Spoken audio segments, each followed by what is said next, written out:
কেমন আছেন বন্ধুরা? আশা করি ভালো আছেন। তো আজকে একদম নতুন একটা রেসিপি নিয়ে আসছি। একরকম তরকারি খাইতে খাইতে মুখে অরুচি লাইগা গেছে, তাই আজকে একটু অন্যরকম তরকারি রান্না করব। সেটা হচ্ছে শসা দিয়ে পাঙ্গাস মাছ।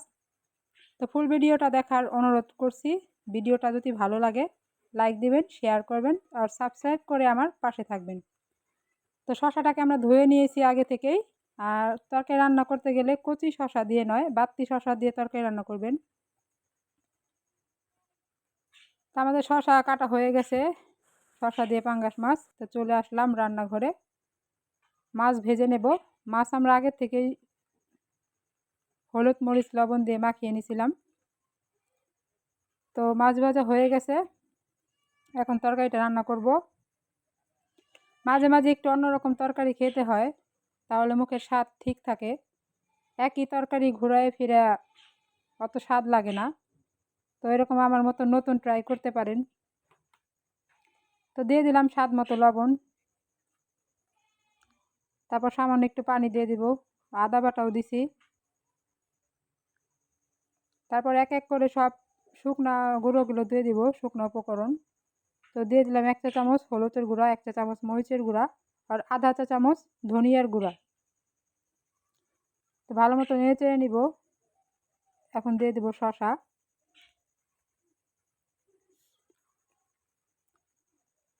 শসা দিয়ে তরকারি কিন্তু অনেক মজা লাগে, চিংড়ি মাছ দিয়েও মজা লাগে, আপনি ডিম দিয়ে রান্না করলেও মজা লাগে, আর মাছ দিয়ে তো রান্না করলে মজা লাগেই।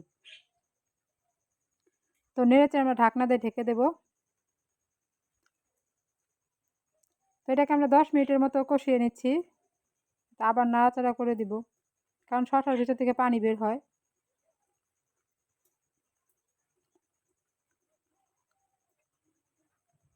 আমরা আরও 2 মিনিট কষিয়ে নিয়েছি।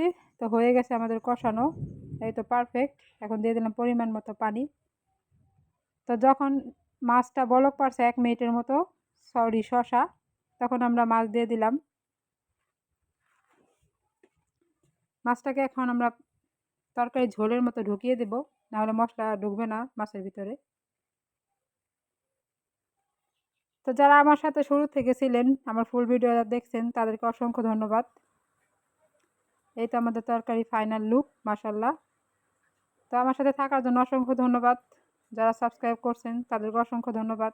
যারা করেন নাই প্লিজ করে দেন, আমার পাশে থাকেন। ভালো থাকবেন সবাই, আল্লাহ হাফেজ।